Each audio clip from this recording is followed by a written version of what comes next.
नमस्कार दोस्तों, स्वागत है आप सभी का एसएससी अड्डा 24/7 पर एक बार फिर से। सुबह के 6 बज चुके हैं और नवदीप सर एक ऐसे मुद्दे के साथ लाइव हैं जो LGBTQI+ ये अपने आप में एक बहुत बड़ा मुद्दा रहा है। दोस्तों, इतिहास में हम ऐसी घटनाओं को देखते रहे हैं, हम इतिहास की ऐसी घटनाओं से प्रेरणा लेते रहे हैं जिनमें हम लोगों ने क्वीर शब्द के बारे में काफी कुछ जानकारियां देखी, काफी कुछ जानकारियां समझी और आज उन्हीं सेम सेक्स मैरिजेज पर हमारे सुप्रीम कोर्ट की सुनवाई चल रही है। इस पर हम एक गहन चर्चा करेंगे।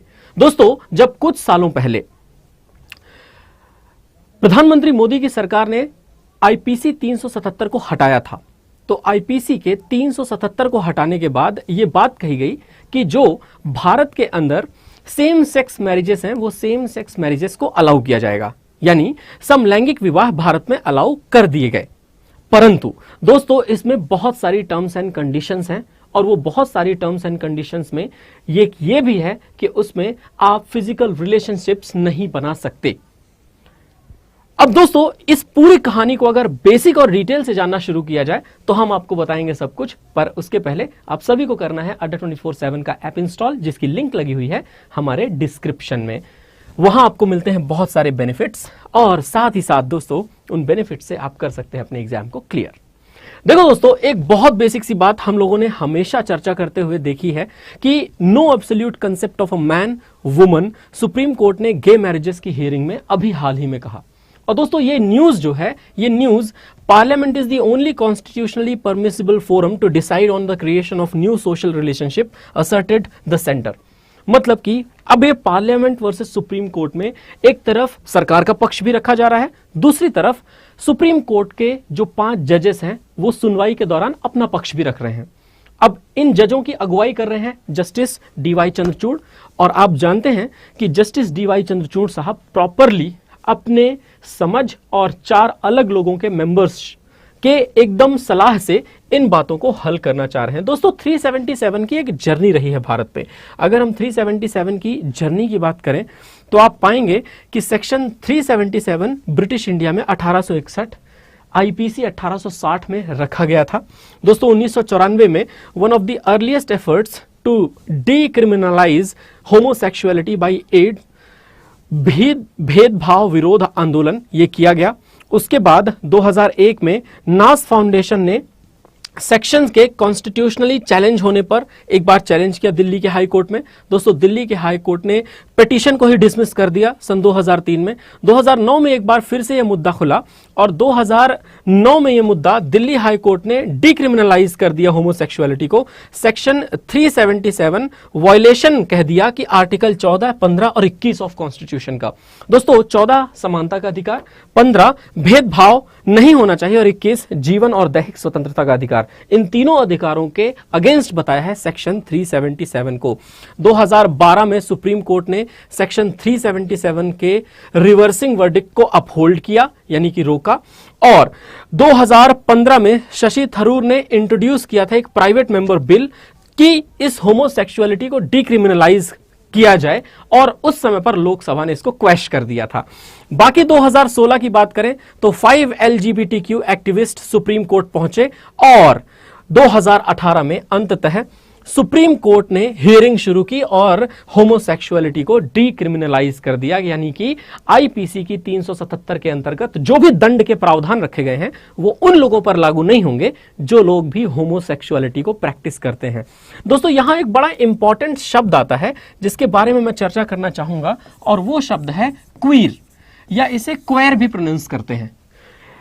LGBTQ में ये क्वेर है, जो कि बताता है कोई भी व्यक्ति जो या तो मैन टू मैन, या तो वुमन टू वुमन, या कोई भी ट्रांसजेंडर, बाइसेक्सुअल, गे, लेस्बियन, वो सब के सब इस क्वेर शब्द से संबोधित किए जा सकते हैं।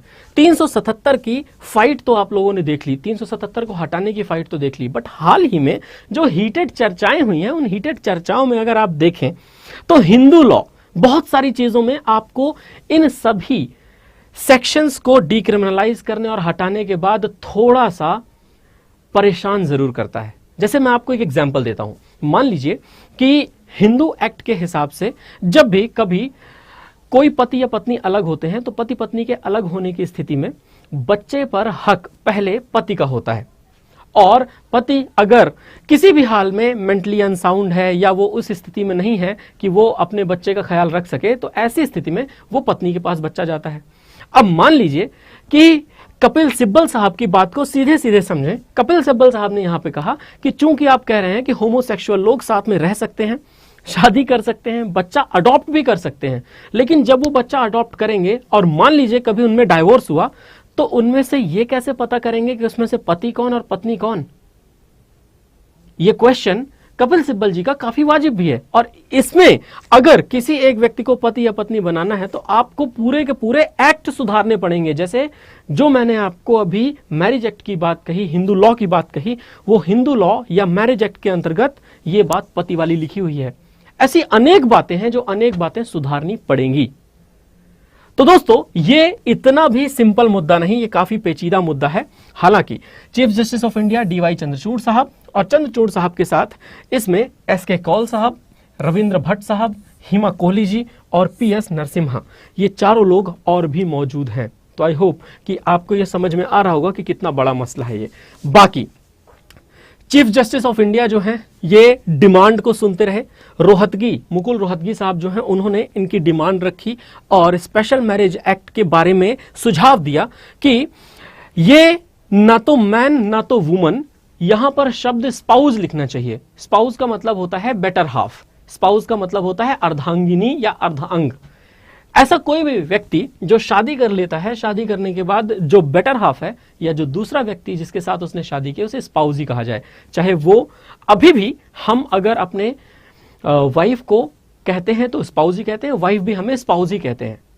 पर दोस्तों, यहां पर आर्गुमेंट जो है, आर्गुमेंट इस बात पर भी है कि एक इंस्टीट्यूशन बनाया जाए और इस मैरिज को लीगलाइज किया जाए। और टू बी वेरी ऑनेस्ट, अगर डोमेस्टिक वायलेंस एक्ट की बात करें तो डोमेस्टिक वायलेंस एक्ट के तहत तो लिव इन रिलेशनशिप भी अलाउड ही है।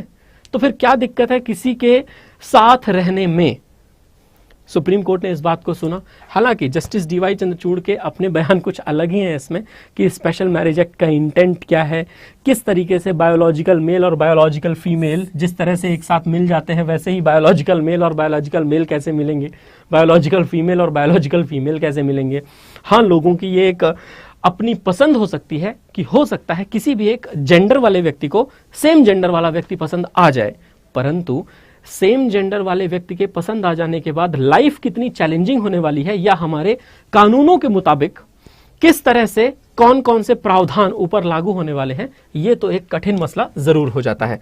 फिलहाल दोस्तों, इस सुनवाई के बाद जो कुछ भी रिजल्ट आएगा उस पर मैं एक डिटेल सेशन जरूर लूंगा और आपको फिर एक बार मामले से अवगत कराऊंगा कि आखिर क्या बातें थी और अंततः थर्सडे तक क्या रिजल्ट निकल करके आया। धन्यवाद दोस्तों, ख्याल रखिए अपना। कोई भी कोर्स आप अड्डा 24/7 पर परचेज करें, Y263 कोड लगाना ना भूलें, ये आपको देगा मैक्सिमम डिस्काउंट। और कोई भी बुक या टेस्ट सीरीज के लिए Y263S। Thank you so much, ख्याल रखिए। एनडीबी के मुख्यालय को कमेंट करके बताइए, लाइक करिए, शेयर करिए दोस्तों, और इस सेशन को अपने लोगों तक जरूर पहुंचाइए, दोस्तों तक जरूर पहुंचाइए। सब्सक्राइब कीजिए चैनल को। धन्यवाद, जय हिंद।